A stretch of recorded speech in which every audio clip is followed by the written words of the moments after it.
কৰিলেহেঁতেন নে মই এটা কথা কৈছোঁ গৰুকুটিৰ যিবিলাক গাই কৈছে যে কোনোবা দিলীপ শইকীয়াই 2জনী লৈ গৈছে কোনোবাই 20জনী লৈ গৈছে কিয় ৰাজহুৱা সম্পত্তি এটা তেনেকৈ তেওঁলোকে যে গোহালি তৈয়াৰ নোহোৱাকৈ কিয় গৰু আনিলে তাৰমানে চমৎকাৰ দেখুৱাবৰ কাৰণে হুৰমুৰ কৰে নেকি চৰকাৰে 1 2 নম্বৰ কথাটো হৈছে পদ্মজ হাজৰিকাৰ কথা মুখ্যমন্ত্ৰীৰ লগত নিমিলে মুখ্যমন্ত্ৰীৰ কথা দিলীপ শইকীয়াৰ লগত নিমিলে দিলীপ শইকীয়াৰ কথা জয়ন্ত মল্লৰ লগত নিমিলে মই এটা কথা ক'ব বিচাৰিছোঁ যে গৰুকেইজনী বচাবৰ কাৰণে দি দিয়া হৈছিল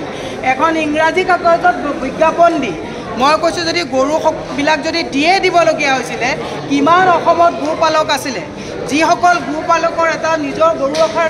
তেওঁলোকৰ এটা প্ৰশিক্ষণ আছে তেওঁলোকক নিদি এই নদাই ভদাই এই যে যিবিলাকে গৰুৰ লগত কোনো ধৰণৰ সম্পৰ্ক নথকা এইসকলক গৰুবিলাক কিয় সমজাই দিয়া হ'ল এক বৃহৎ প্ৰশ্ন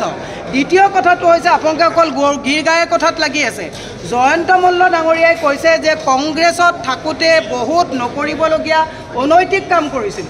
তেওঁ নিজে স্বীকাৰ কৰিছে যে তেওঁ ইমৰেল এক্টিভিটিজত কংগ্ৰেছত থাকোঁতে ইনভলভ আছিলে মই সেইকাৰণে আজি তাৰিখত কৈছোঁ স্বমতো কেছ এটা নহ'ব নেকি তেওঁৰ ওপৰত তদন্ত নহ'ব নেকি তেওঁ নিজে কৈছে মই দোষী দুখটো ক্ৰাইম ক্ৰিমিনেল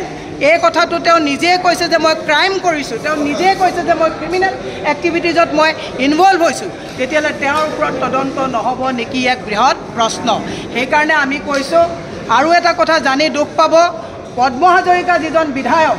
তেওঁৰ ওপৰত যদি কোনোবা আঙুলি উঠায় পুলিচৰ অপব্যৱহাৰ কৰি ভয় ভয়ভুকি দি পেলাই মানুহক ঘৰৰ পৰা উঠাই দিয়ে মই আজি ৰাতিপুৱা ফেচবুক পোষ্টতো লিখিছোঁ আমাক জননেতা লাগে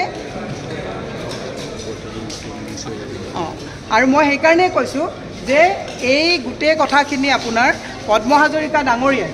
যাতে কোনো কাৰণতে যাতে মানুহক ভয় আৰু ভীতিগ্ৰস্ত কৰি পেলাই যাতে